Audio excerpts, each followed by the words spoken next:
History remembers her by one brutal name, Bloody Mary. But was she truly a bloodthirsty tyrant?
She bore, Elizabeth, was now the new heir.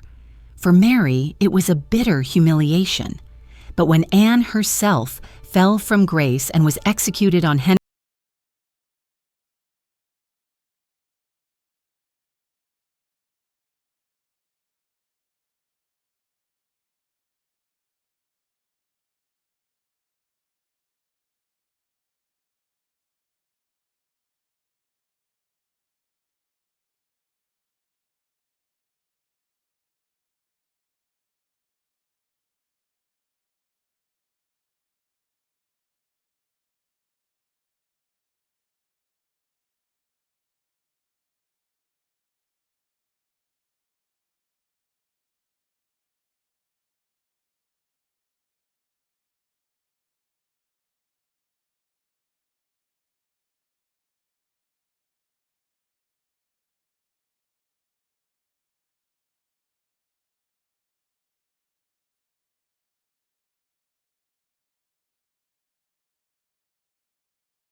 child of their late beloved Queen Catherine. And when word spread that Mary was raising an army to claim her birthright, the nation's heart turned toward her. Mary was at Framlingham Castle in Suffolk when she received the news. Surrounded by loyal supporters and farmers who came bearing weapons, she stood before them and declared herself England's true queen, chosen by God and by law. It was a dangerous gamble. Her army was small, her enemies powerful, and her life very much at risk. But Mary Tudor had been fighting for her place since she was a child. She knew how to survive. Within days, her forces grew. Towns and noblemen began to defect to her cause. When Northumberland's troops arrived in London, they found the capital already turning against them. Crowds shouted her name in the streets. "God save Queen Mary!" It was one of the most astonishing reversals in Tudor history. In less than 2 weeks, the rebellion collapsed. Lady Jane Grey, the 9 Days Queen, was arrested, and on July 19, 1553, Mary rode triumphantly into London. Witnesses described the scene as thunderous. Bells rang across the city, flowers rained down from the windows, and thousands gathered to see her procession. Dressed in crimson and gold, with the Tudor rose embroidered on her gown, Mary wept openly as she looked upon the crowd. After years of humiliation and exile, the forgotten princess had become queen, but her victory came with a shadow. England was divided like never before. Catholics on one side, Protestants on the other. Her advisors warned her that the country was too fragile for revenge, that she should rule with mercy. And at first she seemed ready to listen. She pardoned many who had stood against her, including Jane Grey herself. But her faith was absolute. To Mary, England's soul had been stolen. The Protestant reforms of her father and brother were, in her eyes, heresy, a rebellion not just against the crown, but against God himself, and she had suffered too long to let that stand. Her plan was simple: return England to the Catholic Church, undo the schism that had broken her family apart, restore the old faith, the Latin Mass, the sacred images, the authority of the Pope. But in pursuing salvation for her people, Mary would unleash terror instead. It began quietly, a few arrests, a few sermons against the new religion. But as opposition grew louder, her resolve hardened. Protestant preachers refused to recant. Pamphlets defied her orders. Even some of her closest advisors urged her to show restraint. She would not. Then came the first executions. One by one, Protestant reformers were tried for heresy, including bishops, scholars, and commoners. Those who refused to renounce their beliefs were burned at the stake. The fires lit across England were meant to purify the kingdom's faith. Instead, they scorched her legacy forever. The crowds watched in horror as men and women were tied to wooden poles, flames rising around them. The smell of smoke filled the air. The prayers turned to screams. Over the course of her reign, nearly 300 Protestants would be executed, earning Mary the name history would never let her forget: Bloody Mary. But what few remember is that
but a partner in her divine mission to restore Catholicism to England and secure a Catholic heir.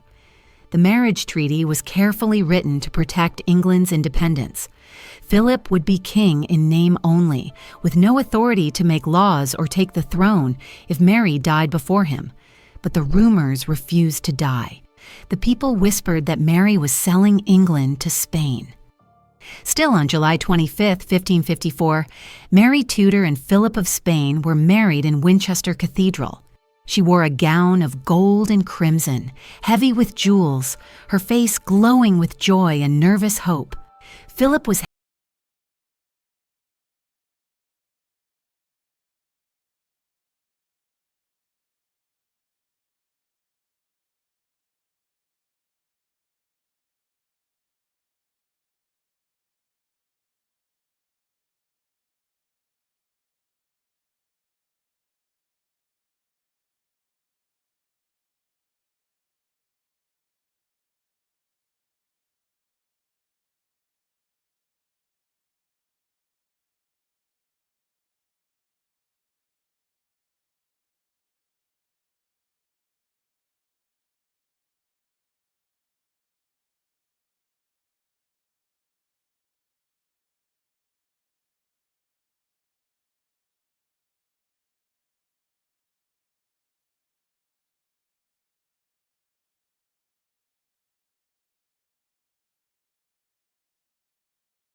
sacrifice. At the same time, her health began to falter. She suffered from headaches, fevers, and stomach pain.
was opened centuries later, her remains were found, still wearing the simple Tudor garments she had chosen for burial.